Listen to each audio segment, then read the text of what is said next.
And welcome back to another show. My name is Tyler, and I'm here with Matt, the founder of ORATS.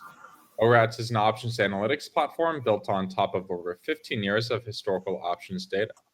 Our dashboard is integrated with Tradier, meaning you can research and discover trades on our platform and then seamlessly send them through to your Tradier brokerage account. Today on the show, we're going to talk about how to trade options in wild markets. Matt, do you want to share a screen and get us started by going over our current positions? Sure. I don't know that we had any positions, but we have the old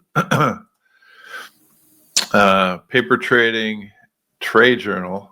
And we could go back based on our entry time. A week ago was the 4th. So did we have one? Do we have a long call calendar? Yes, I think we put something on last week. Okay. We were talking about macro events. Right. So anyway, I do see that, let's see, it would have been March 4th, would have been at 219. I don't see anything in the paper trading. So we'll have to talk about it next time, because I don't see it in my trade journal. Okay. But there's a lot to get to today, Tyler. Obviously, the market's been going through quite a bit of turmoil. Yes. I'm an ancient guy, so I think I'm in a good position to talk about it. I used to talk to my grandfather, who was born in the 1800s. He used to look at stock market, so I've been involved in it for a very long time as a market maker in the mid 90s, and then started ORATS early 2000s. So I've seen a lot of crashes and a lot of things happen. So I'd like to share some of my thoughts today, Tyler. Great. Yeah, happy to hear. It was quite a crazy day yesterday. Yeah, well, crazy day, and then crazy downturn. So let's look at it, kind of what's happening. So ever since Feb 20th, this is our outlook in our outlook tab in the dashboard. That's when the volatility started to rise past our dotted 10-day moving average of the 30-day implied volatility. And that's inversely correlated, so that's not usually a good sign, and we've been talking about that on some of the shows. And it's just continued to go down. People are realizing that Trump's going to art of the deal it and push markets and push trading partners until he gets what he wants. So it's going to be a little bit of carnage until then, I believe. And so you can see that volatility has been going up and up and up, and it's it looks like it's almost historically high. So, but we'll look at a longer term chart after this, and then we like to look at the SPY IV versus the components. Do you like that one, Tyler? Yeah. So can you explain what that means a little bit more? The components of the SPY. Yeah. So the S&P 500 is the ETF represented. And so the components of that ETF are 500 or approximately 500 stocks, and in various weightings.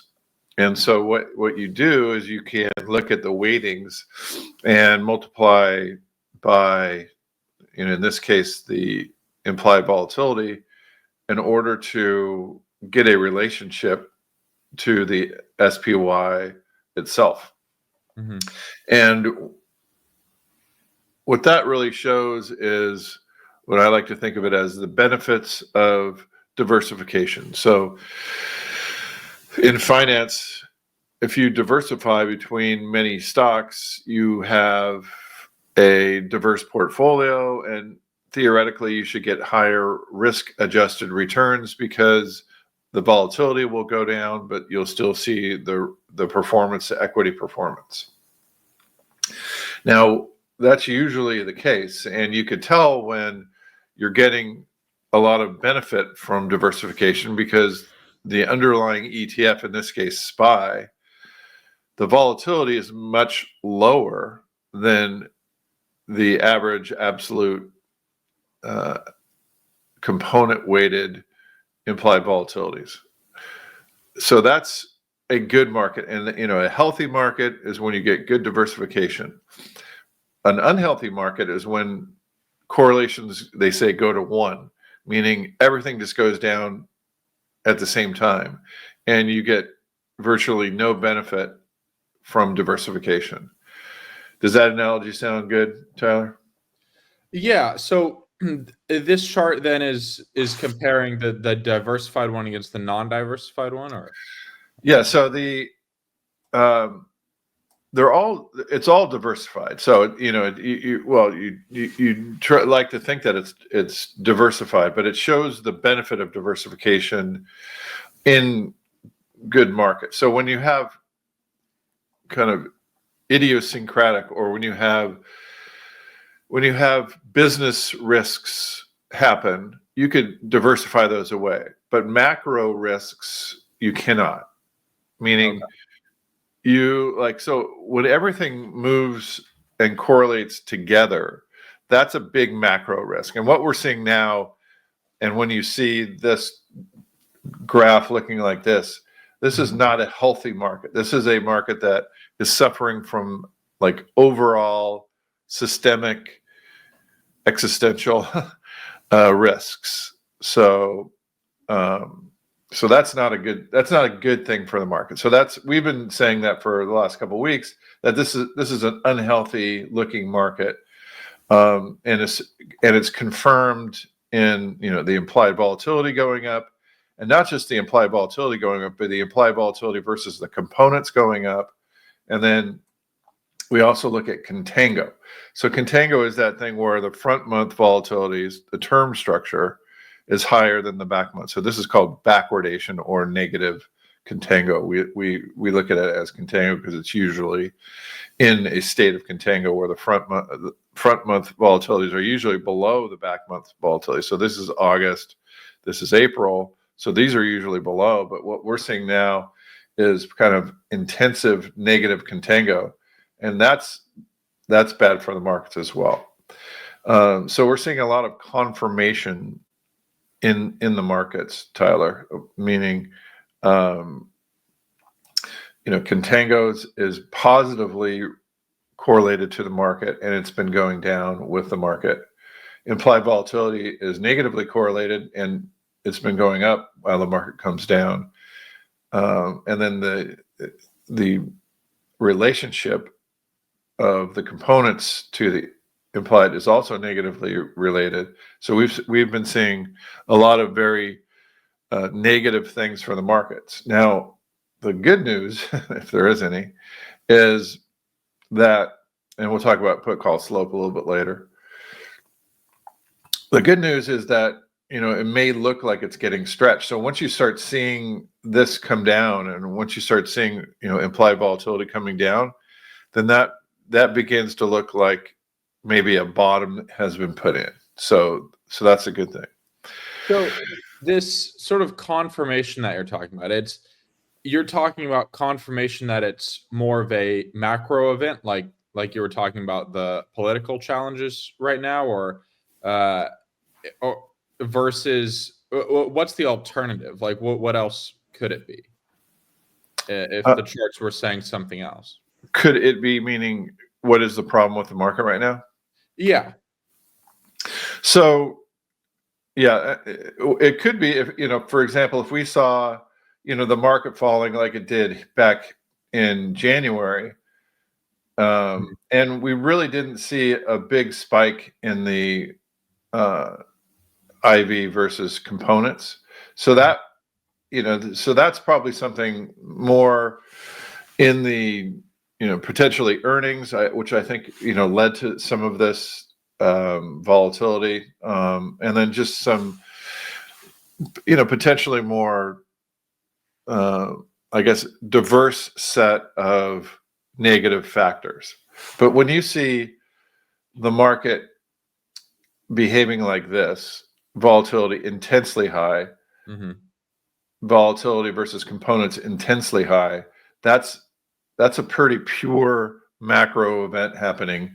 That's just going to bring everything down. I mean, we've seen crypto come down, we've seen everything really except for gold, and gold is eventually comes down because when people start liquidating, if this thing gets really bad, gold will come down too. So really the only only asset class to have, I like to say, are puts in the market. So as if you've listened here for a while, I'm a big fan of having protection. I do better in these types of markets. I still have, long positions on, meaning, I still have my kind of overall long-term positions. I have a permanent portfolio, which is 25%, in the market, 25% gold, 25% bonds, and 25% cash, some crypto. So that's my usual position that I have on to somewhere else. And then with options, I'm usually trying to protect those assets with a combination of put calendars or diagonals even. So in a very stable market, I use long put diagonals where a diagonal is, in that case, on a calendar, way out of the money put calendar, and long term, you'll have the front month a little bit higher strike than the back month puts that you're short. So there's a little bit of actual risk there, but it's not really that risky because as the market goes down to the put calendar diagonal, the longer term will really increase in value. So just usually what I'll have is I'll buy like an $8 put and sell a $2 put. So there's still a lot of premium that I'm paying, but I'm selling a front month that has $2. So that kind of, in markets that kind of trending up, I don't lose a ton of money because, there's theta in the front, and, you don't do that well, but you don't lose a lot. So that's the type of strategy I use in markets that are kind of uptrending, and very strong markets, like strong markets when, like we see when the benefits of diversification. So these are strong markets here when this ratio is falling, the ratio between the SPY and the components is falling. And so that's a case when, I'm not that worried about the market, but I still always have put protection on. The second stage I go to is a straight put calendar. So it's a similar type of situation, but I might buy an $8 put and sell a $1 put. So the put isn't as aggressive, but it's still there. And then the next stage is a put spread. When I see the market starting to, there's some head fakes here, but like these are the times when I put a put spread on. These are these low times are the put diagonals. When it starts to get a little bit ugly, I'll put calendars on. When it starts to get even uglier, I'll put a put spread. And when it gets really ugly, sometimes I'll just buy straight puts. And we could talk about the timing later, but usually what I'll do is, in some of these events, the market, you'll see what's called a bear market rally, when the market just turns so quickly and rallies so fast that it's not really a sign of a bottom. It's a sign of like a short squeeze inside of a market that's falling. And sometimes then I'll even put on long out of the money puts at that time, because the volatility will come down, and and you'll have an ability to profit when the market, if there's a second leg down in the market. Obviously it's not very good if the market continues to go up, but that's usually not the sign of that. Does that make sense so far? I've said a few things. It does. I think I noticed that the last thing you just described, I may have noticed it happening in Tesla this morning, because I was looking at it because it went down like 15 or 16% yesterday, and today it's up like I think 4%, but it's changing rapidly. But it feels like it might not be a sign of a reversal. It might be that sort of bear rally head fake you were talking about, where maybe some investors are getting squeezed out of their positions. Yeah, Tesla got a double whammy. I think it has something to do with X getting, people are pissed at Elon and they're going after X. They'll probably go after Tesla. So, there's not only is there macro risk in the market, but Tesla has some of its own risks as well. So yeah. I mean, is there any indicators that we have that can help traders navigate these waters? You're talking about good strategies to put on, which I think is good. But what about indicators? Is there anything from ORATS? Is there anything the options market can sort of give us a little bit more confidence in what we're doing here? Yeah, I mean that's what we're getting into now. I mean, because what we're looking at is these implied volatility numbers, because eventually they'll come back down, and that's when markets tend to put in a base. So, but before we get too excited about that, I want to just zoom out and get some another look at things. I want to look at slope too.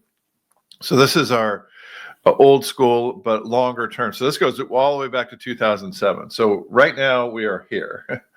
And what you could tell from this market is, so this is volatility. This is implied volatility right here.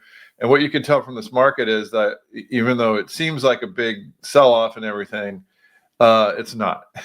It could get a lot worse. So before you start getting complacent or whatever, we're not even to a normal correction. So I mean, this could get a lot worse. Meaning, you could see volatility spike. This is that August spike right here. Maybe I'll turn on my my drawing. Why do you say it could get a lot worse? What indicator are you looking at there? So, what I'm looking at, so this is implied volatility, right? So we were looking at the outlook tab where it looked like implied volatility was extremely high, right? Mm-hmm. But I'm here to tell you that this is not extremely high. This is extremely high. This is kind of normal highs, like on good corrections, right? Like, so we're not even up to like a normal sell-off. So, to me, I think we're probably in the early stages potentially. It's hard to say because stocks turn around, and I've been talking to some friends that are bullish here. So I'm not bullish. I think it's I'm still in my positions, but I have a lot of protection, and so I'm profiting from my puts. But what I'll probably do, because I think we're going to see something like at least in this range if we're going to have a good sell-off. And then, so this is a huge sell-off up here when the volatility gets in the 70s, and but this is like the mid 30s, and we're not even close to that right now. So that just kind of shows you, I think, some things to look for when you start seeing these sell-offs. What might we see, and put it into some historical context. So, like, it doesn't even look like that big of a correction right now. And this is a lot, to me, what's going on right now is a lot more severe than some of the other kind of corrections that we had earlier. So, I expect, at least the volatility, before I'm getting bullish, I'm seeing volatility kind of near 30 instead of where it is now near like in the 20s for SPY. So does that make sense? It does. I mean, it reminds me of how people look at support and resistance for, price levels, right? Well, what you're kind of looking at is support and resistance for IV levels. Like, is it breaking through that, IV sort of, I guess, resistance, right? Where you draw that horizontal line. And that's an interesting technique, like looking at some of these second order indicators and sort of what those historical levels look like. Because they look very different from the chart. Now, I was a little bit surprised to see that too. Like, you're right, IV does have a ways to go before it reaches those historically bad levels. Yeah, I mean, so it's helpful to zoom out. It's helpful to have all this data, first of all. And it's helpful to zoom out and see, what could happen. And then, so it's, there's still like, I see these comments, is it too late to buy puts? For me, I mean, like, I have a bunch of puts. I've been getting out of some, but mostly I've like, when it looks like the market's going to turn, I'll buy a short-term call just to try to get that, that intense short squeeze bear market rally, I call it. But mostly I'm still into my put. I'm not closing these out, so I'm still, I'm perfectly willing to see all the profits that I've got since it started coming down go away, because I still have my longs elsewhere, right? So, but right now, my puts have come, are getting closer to the money, and whereas I used to be long the market, now I'm kind of flat the market. So, I'm not, I like, for me, I look at things like this and I say, well, yeah, if it comes back, I didn't monetize my hedge, it's called. So when you monetize, it just means selling out some of your puts or rolling them down or something. I'm not into that yet.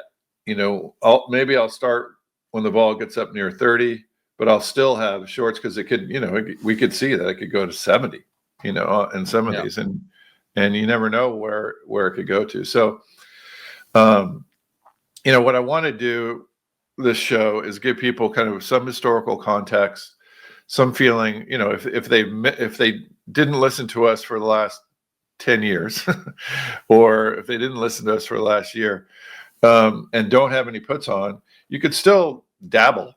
You could still, if we get a market rally, I would say, I would buy some kind of pretty far out of the money puts.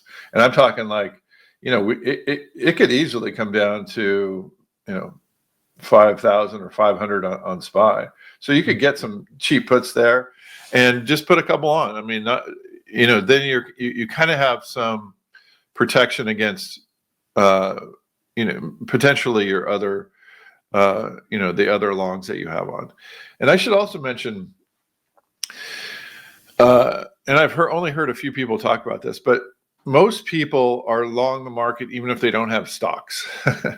Like, as the market goes up, the economy is better, people are hiring, a lot of good things happen when we have a good market. When we have a bad market, if these tariffs kick in, there could be some recession, there could be some contraction in hiring, there could be, housing prices could go down, everything could go down if that happens. So people, even though they might not be long the market, they are long the market. And so having puts is something that you could do to protect, especially in bad situations. So, if it starts going down 5,000, 400, 500, 400, there's going to be some implications in the market. So I think it's always good to have some puts. You can do put spreads that aren't that expensive. You could do butterflies that are even less expensive. They don't give you as much protection, but you want to make a little bit. You don't want to lose money if the market goes down.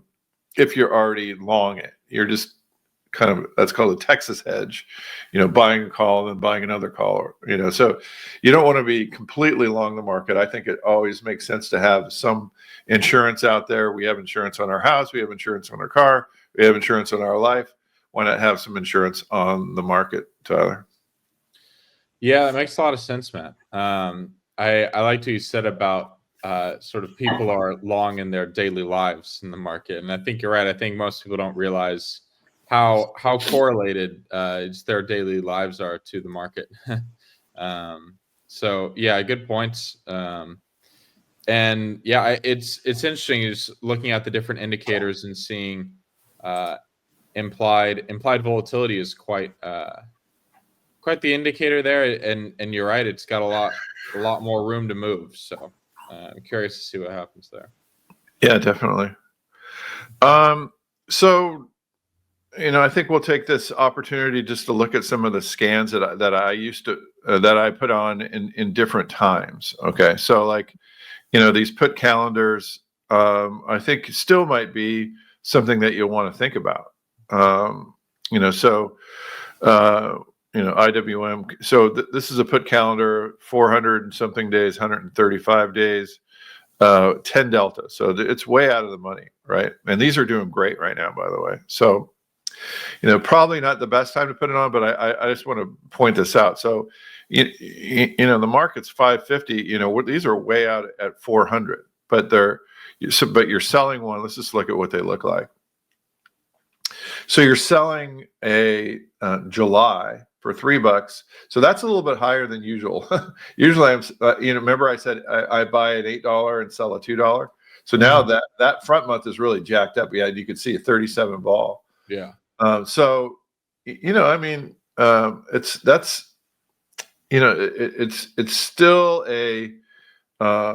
it's still something that you're not going to lose a ton of money on, but you can make a lot of money, so, especially if it goes down to here, implied volatility goes up, you're still making some good money on there. Now, if IV comes down, which it most likely will, then you're just getting to that amount that you paid, the $541. But still, I think there's still time, like if especially if we rally a bit and you could get this for, whatever, $5. But, if you don't have anything, you might want to just spend the $500, get one of these, or however much that you want to protect. So, you won't get this exact tent, but you'll get something along, you'll make a couple thousand off of this $500.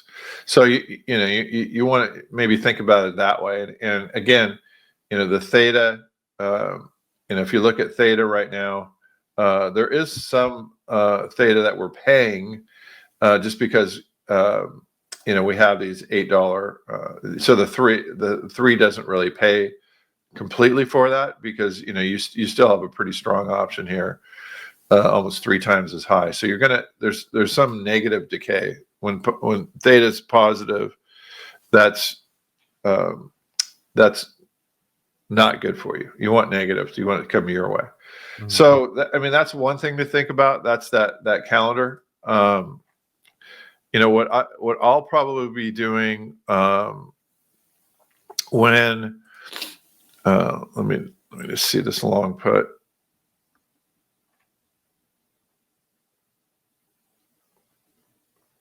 Yeah, so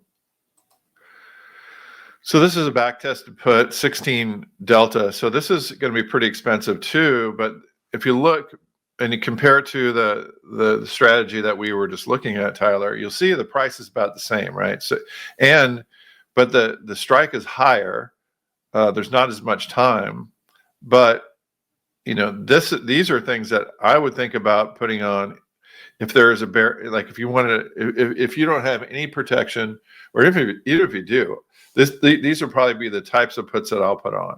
Mm-hmm. So but I'll want to see the market rally back a little bit, instead of so now there's a 30 vol. So this 30 vol, you might say, well, Matt, I thought you said vol is 20. Well, these are out of the money and there's a big skew right now.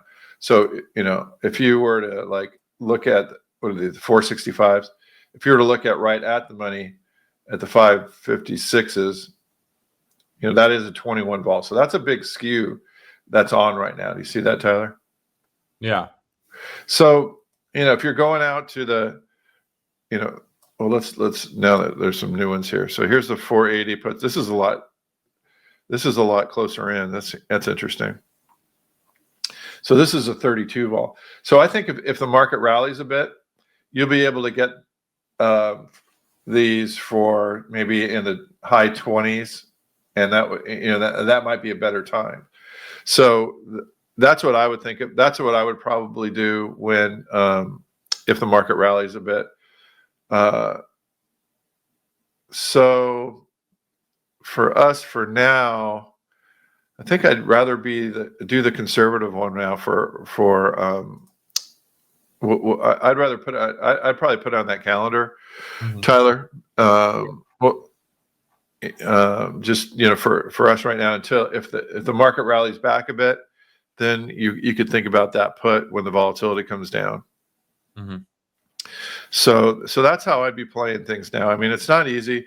So again, what happens is markets tend to overshoot things. So they'll overshoot things on the way down. They've overshot things, I think, on the way up.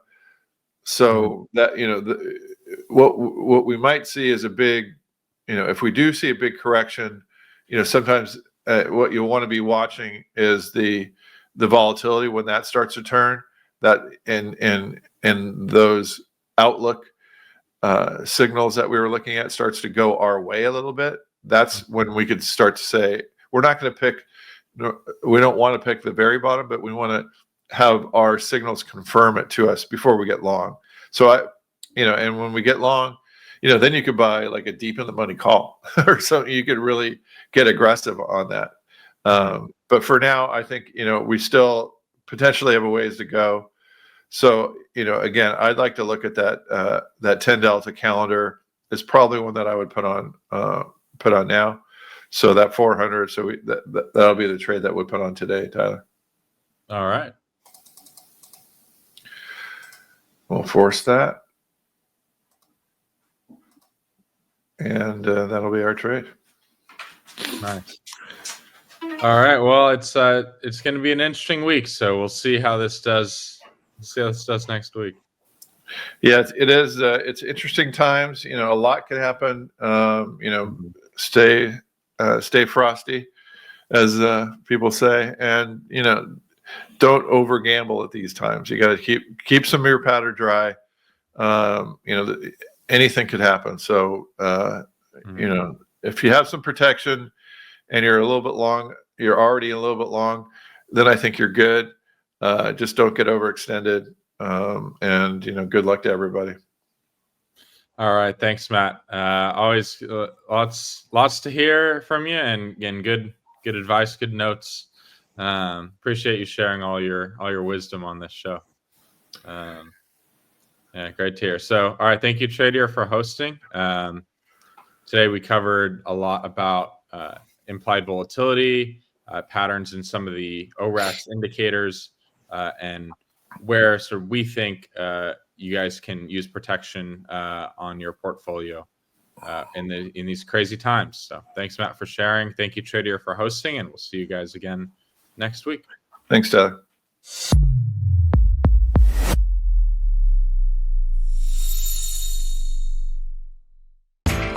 You know how the financial world goes. Here comes the buzzkill. Please make sure to take some time to read this boring disclaimer. We will owe you one.